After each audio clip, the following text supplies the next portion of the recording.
तो गाइज मैं हूं अंकित और आप देख रहे हैं रेसलिंग फैंस नेटवर्क। शुरू करते हैं गाइज अपनी बातों को हम लोग सबसे पहले मंडे नाइट रॉ की व्यूअरशिप को देखते हुए। तो भाई ये जो एपिसोड था मंडे नाइट रॉ का आखिरी एपिसोड था मनी इन द बैंक से पहले का, यानी कि गो होम सो आप लोग इसको कह सकते हो। पिछले वीक के कंपैरिजन में इस वीक नंबर्स ऊपर आए हैं निकल के, यानी कि प्रॉफिट हुआ है। पिछले वीक की व्यूअरशिप आपको पहले बता दूं, पिछले वीक के नंबर्स थे 1.814 मिलियंस, यानी कि पिछले वीक की व्यूअरशिप थी।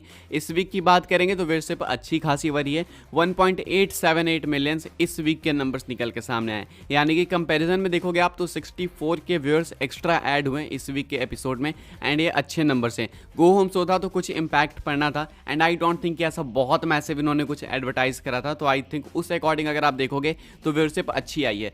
मतलब कुछ अनाउंस तो इन्होंने करा था, मैचेस वगैरह पहले से अनाउंस थे, लेकिन वो इतने मैसिव नहीं थे कि वो हेल्प करे व्यूअरशिप इंक्रीज करने में।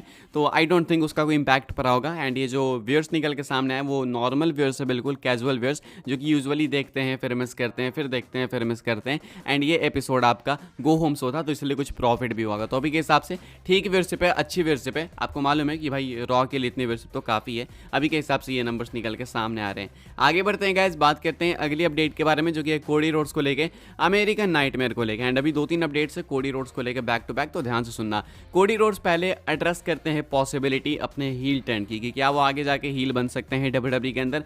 अभी आया था वो रिसेंटली पिवट पॉडकास्ट में, यहाँ पे कोडी रोड्स अपने हील टर्न की बात करते हैं, कहते हैं There's like this growing section of fans that wants to see that to happen for me at some point. What भाई, तो heel turn। उसके बाद कहते हैं and I understand the links. I don't know if they know what they're asking for though। तो कहना है यहाँ पे कोडी रोड्स का कि मैं इस चीज़ को नोटिस कर रहा हूँ कि एक ग्रोइंग सेक्शन है फैंस का जो कि मुझे हील टर्न करते हुए देखना चाहता है। अब मैं समझता हूँ लिंक्स, इसके पीछे के रीजन्स भी समझता हूँ, लेकिन मैं ये नहीं जानता कि ये जो लोग डिमांड कर रहे हैं हील टर्न की, इन्हें पता भी है कि ये किस चीज़ की डिमांड कर रहे हैं। अब ये जो स्टेटमेंट है भाई, आप दो तरीके से मोड़ सकते हो। एक तो ये है कि कोडी रोड्स सिंपली ऐसा कह रहे हैं कि भाई इनको पता है कि हील टर्न एक्चुअली में होता क्या है, यानी कि कोडी रोड्स की डेफिनेशन हील की अलग है, फैंस की अलग है, ये कहना चाहते होंगे। नहीं तो दूसरी चीज़ बहुत इंटरेस्टिंग है, दूसरा हो सकता है कि कोडी रोड्स ऐसा कह रहे हैं कि तुम्हें पता है कि तुम किस चीज़ की डिमांड कर रहे हो, यानी धमकी के तौर पे कि तुम्हें पता भी नहीं कि मेरा हील टर्न कैसा होगा। इस तरीके से भी कह सकते हैं कोडी।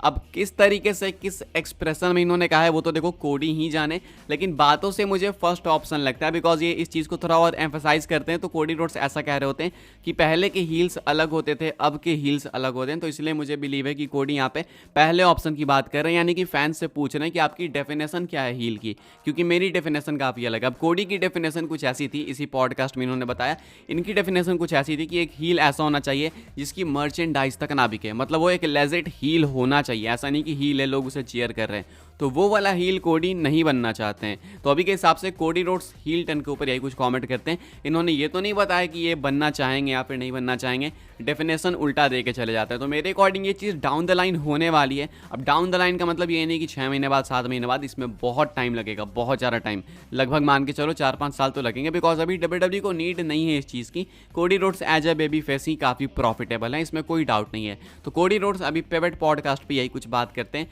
एड्रेस करते हैं पॉसिबिलिटी अपने हील टर्न की। आगे बढ़ते हैं गाइस, बात करते हैं अगली अपडेट के बारे में, एंड ये एक ह्यूज अचीवमेंट को लेके जो कि कोडी रोड्स ने अर्न करी है। आपको मालूम होगा बॉयज सीरीज के बारे में, द बॉयज में होमलैंडर, एंड कोडी रोड्स को होमलैंडर से कंपेयर करा जाता है। मुझे देखो इतना आइडिया नहीं है, मैं ये चीज़ें देखता नहीं, सीरीज मूवीज ये सब मैं नहीं देखता, लेकिन हाँ मुझे आइडिया है कुछ हद तक, बातों से पता चलता है कि हाँ ये कोई सीरीज है जिसमें होमलैंडर है, एंड कोडी रोड्स को होमलैंडर से कंपेयर करा जाता है उनके लुक की वजह से, उनके अटायर की वजह से। अब कोडी को इतना कंपेयर करा गया कि लेजिट बॉयज की एड में कोडी रोड्स को देखा गया है। द बॉयज वालों ने एक न्यू एड क्रिएट किया है जहां पे कोडी रोड्स को इन्होंने फीचर करा। आप देख सकते होगे कोडी रोड्स इसको शेयर भी करते हैं, एंड स्क्रीनशॉट्स आप लोग इस एडवर्टाइजमेंट में से देख सकते होगे। कोडी की आंखों से लेजर भी निकल रही है। तो सोचो भाई अगर कोडी हील बन जाएंगे तो कुछ ऐसा दिखेंगे, कैसा हो सकता है। अभी के हिसाब से कोडी रोड्स ने एक ह्यूज अचीवमेंट अर्न करी है, तो इसके लिए कांग्रेचुलेशंस कोडी रोड्स को।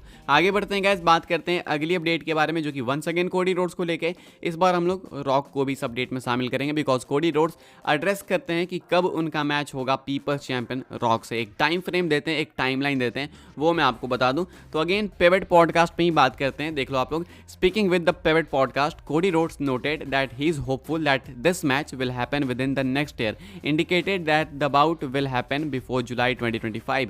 तो कोडी का कहना है रॉक से मैच के बारे में कि उनको ऐसा लगता है कि ये मैच अगले साल तक तो हो ही जाएगा। विद इन इस टर्म का यूज़ करा इन्होंने, कहते हैं कि जुलाई 2025 तक तो हो ही जाएगा। तो अब जुलाई तक तो जाएंगे नहीं भाई, देखो अगर होना है तो अप्रैल तक ही होगा, वो जुलाई तक जाने की नीड ही नहीं है। तो अगर ये होगा तो या तो रंबल में होगा, नहीं तो किसी सऊदी इवेंट में होगा। समर स्लैम का तो अब आपको मालूम है कि कोई चांस ही नहीं है, नहीं तो रेसलमेनिया 41। अब इसके अलावा तो कहीं और नहीं होने वाला है। बाकी टाइम लाइन ये देते हैं जुलाई 2025 तक की, यानी कि अगले साल तक की। अभी के हिसाब से कोडी रोड्स ने ये कुछ कॉमेंट करा, ये कुछ टाइम फ्रेम शेयर करा है रॉक एंड अपने मैच से रिलेटेड। आगे बढ़ते हैं गाइस, बात करते हैं अगली अपडेट के बारे में। एंड क्या हमें जॉनी नॉक्सविल यानी कि एक ह्यूज हॉलीवुड सेलिब्रिटी वापस से देखने को मिल सकते हैं WWE के अंदर? क्या मनी इन द बैंक में आ सकते हैं?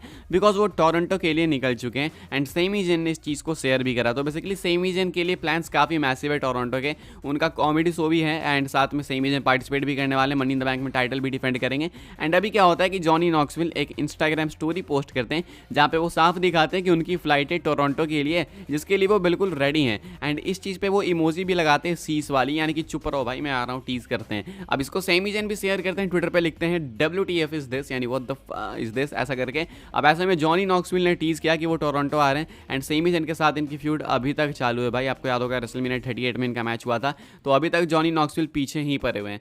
वैसे ये मोस्ट लाइकली आने वाले सेमी जेन के कॉमेडी शो में ही, वैसे मोस्ट लाइकली भी नहीं, ऑलमोस्ट कंफर्म ही मानो, because I don't think WWE book करेगी इनको मनी इन द बैंक के लिए, लेकिन कुछ लोग स्टिल होप कर रहे हैं, तो देखते क्या होता है। But I personally don't think ये मनी इन द बैंक में आएंगे, चांसेस ज़्यादा है कि एक कॉमेडी शो में जाएंगे एंड टोरंटो में तो ये होने ही वाले हैं। खैर गाइस आगे बढ़ते हैं, बात करते हैं हम लोग अपनी नेक्स्ट एंड फाइनल स्टोरी के बारे में, जो कि एक मेजर स्टोरी है एंड ये है AJ ली को लेके। क्या एक मैसिव सरप्राइज रिटर्न हमें AJ ली का मनी इन द बैंक में देखने को मिल सकता है? क्योंकि WWE ने इस चीज़ को खुद से ही टीज कर दिया है। WWE कल ट्विटर पे एक वीडियो शेयर करती है WWE वॉल्ट वाले यूट्यूब चैनल से, एंड यहाँ पे शेयर करते हैं लोग shocking money in the bank moments. आप लोग देख सकते हो ये ट्वीट, एंड अगर इस ट्वीट पे आप नजर डालोगे, जो पिक्चर इन्होंने शेयर करी है वो काफ़ी इंटरेस्टिंग है। मनी इन द बैंक कुछ दिन ही दूर है एंड यहाँ पे जो पिक्चर इन्होंने शेयर करी है वो है Dolph Ziggler and John Cena के लैडर मैच से, जो कि मनी इन द बैंक के लिए लैडर मैच हुआ था इनका। एंड यहाँ पे AJ ली कॉस्ट करती हैं जॉन सीना को, बिट्रे करती हैं। AJ ली यहाँ पे लैडर पे से ढकेल रही हैं जॉन सीना को, इस पिक्चर में आप लोग देख सकते होगे। एंड यही पिक्चर इन्होंने शेयर करी है इंटरेस्टिंगली। ड्रू मैकिंटायर पार्ट है money in the bank ladder match का एंड ये स्पेक्यूलेशन है कि क्या पता मैकिंटायर को AJ ली कॉस्ट कर दे, बिकॉज भाई ड्रू मैकिंटायर ने तो CM पंक को ठिकाने लगा दिया है एंड साथ में उनकी फैमिली को भी टारगेट करा, उनके ब्रासलेट को छीन के, उनके डॉग को, एंड साथ में AJ ली को टारगेट करा। तो क्या पता AJ ली आके कॉस्ट करें। हालांकि ये चीज़ बहुत वाइल्ड साउंड करती है, मुझे बिलीव नहीं होता। अब होगा नहीं होगा वो बात की बात है, लेकिन WWE ने इस चीज़ को टीज जरूर से करा है, इसमें कोई डाउट नहीं है। अभी के हिसाब से गाइस फिलहाल इस वीडियो के लिए बस यही कुछ न्यूज़ अपडेट्स थी। आई होप सो आपको इन्फॉर्मेशन मिली हो तो वीडियो को लाइक करें, शेयर करें, सब्सक्राइब करें चैनल को, ताकि आपको यहाँ पे और भी WWE की अपडेट्स सबसे पहले मिलते रहे। यहाँ पे आपको WWE की न्यूज़ वगैरह सबसे फास्ट मिलती है, तो सब्सक्राइब कर देना अगर आपने अभी तक नहीं किया है। तो फॉलो कर सकते हैं आप लोग मुझे इंस्टाग्राम एंड ट्विटर पर, लिंक आपको मिल जाएगी डिस्क्रिप्शन में। ज्वाइन कर सकते हैं व्हाट्सएप चैनल को, उसके भी लिंक है डिस्क्रिप्शन में। मिलते हैं अपनी नेक्स्ट ऑफर काफ़ी इंटरेस्टिंग वीडियो में।